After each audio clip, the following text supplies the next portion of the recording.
Good evening. My name is Fred Reilly, and I'm a veteran. I'm a veteran of the Gulf War, Desert Storm, and I've been in the military for 26 years. What I'd like to talk to you about is textbook graphics and textbook content post-World War II.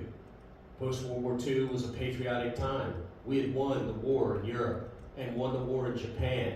And so textbook graphics wanted to pass that patriotism along. So a lot of the graphics you saw in textbooks had pictures of airplanes. And aircraft are a nice neutral thing to show in a student's textbook. We had pictures of soldiers dressed and combat ready.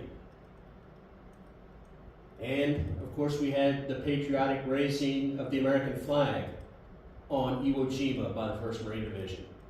All these pictures you would find in a textbook after World War II. And last but not least, we certainly had pictures of victory in Europe celebrations and victory in Japan celebrations. These celebrations showed Americans having a great time because we had finally won the war and the boys were coming home. After Vietnam, things began to change in our textbook graphics. Because the anti-war movement was gaining steam and traction, textbook people wanted to start changing that narrative and start showing things like dead bodies.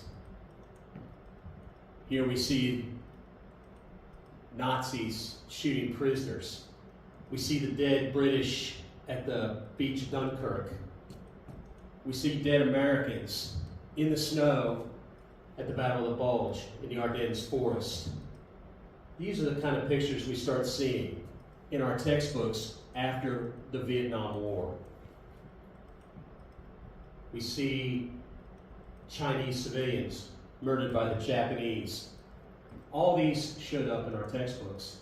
And instead of our textbooks talking about major battles and talking about some of the things that occurred politically and the situations that were occurring in Europe at that time, they started talking about the atrocities and the horrors of war. And they started talking about soldiers and the individual struggles that soldiers had and how soldiers felt while they were in combat. What does that mean? Civilians have routinely been sheltered from the realities of war. The people at home don't understand what a service member has been through. And textbooks were no exception. The textbooks couldn't show the truth. They had to show what was popular. They had to show what was protecting us. And nobody really wants to see dead people, honestly. So why is this important?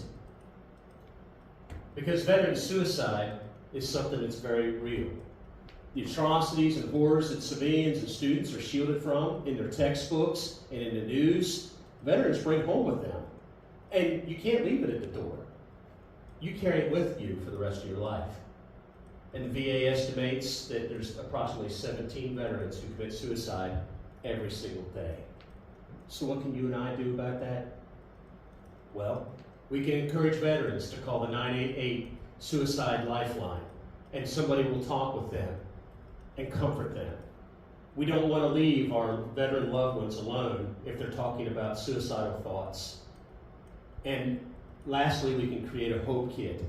And this hope kit is a kit that will allow them to have hope because there will be pictures of their loved ones, pictures of their families, and letters from home that will be put in that hope kit so that veterans can have a chance.